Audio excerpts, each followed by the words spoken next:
আসসালামু আলাইকুম রহমতুল্লাহ। বন্ধুরা, আপনারা দেখতে পাচ্ছেন এই যে হাঁসগুলো রয়েছে, এই হাঁসগুলো কিন্তু বাসা থেকে বাইরে যায় না। এগুলো মূলত বাসায় সব সময় থাকে। এই হাঁসগুলোর মূল্য অনেক। এই এক একটি হাঁসের দাম 6 থেকে 700 টাকা করে। এগুলো আপনারা দেখবেন সব সময় এগুলো হাঁস বাসায় থাকবে, এগুলো বাইরে কোথাও যাবে না। এই হাঁসগুলো আপনারা পালবেন ইনশাল্লাহ। আপনাদের যেহেতু জায়গা অল্প একটু ভিতরে, এই হাঁসগুলোকে বাউন্ডারি করে সেখানে রাখবেন, তারা কিন্তু সেখানেই থাকবে, অন্য কোথাও যাবে না। এই হাঁসগুলো সারাদিন বাসায় থাকে।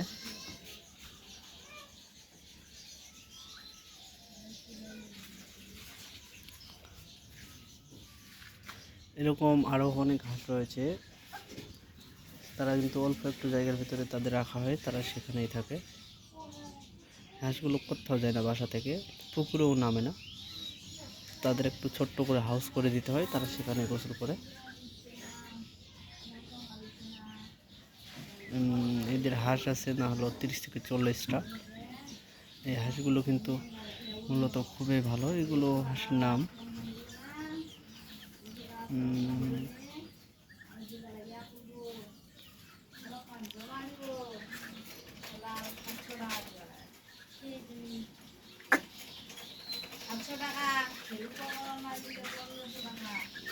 আপনারা এই হাঁসগুলো পালবেন। দেখুন, এই হাঁসগুলো ডাইরেক্ট বাসায় চলে যাবে।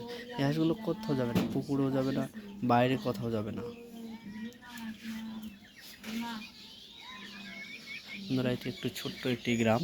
এই গ্রামের ভিতরে অনেকগুলো বাড়ি রয়েছে, অনেক মানুষ বাস করে। তারা কিন্তু হাঁস, মুরগি, গরু, ছাগল এগুলোই পালে। তারা কিন্তু ভালো কিছু আয় করতে পারে, কারণ যেহেতু গ্রামের মানুষ, তারা এভাবেই দিনকাল কাটায়। এবং কি দেখুন, অনেক মানুষের সেলাই মেশিন আছে, তারা কিন্তু সেভাবে কাজ করে। আশা করি বিষয়টি বুঝতে পেরেছেন। ধন্যবাদ বন্ধুরা।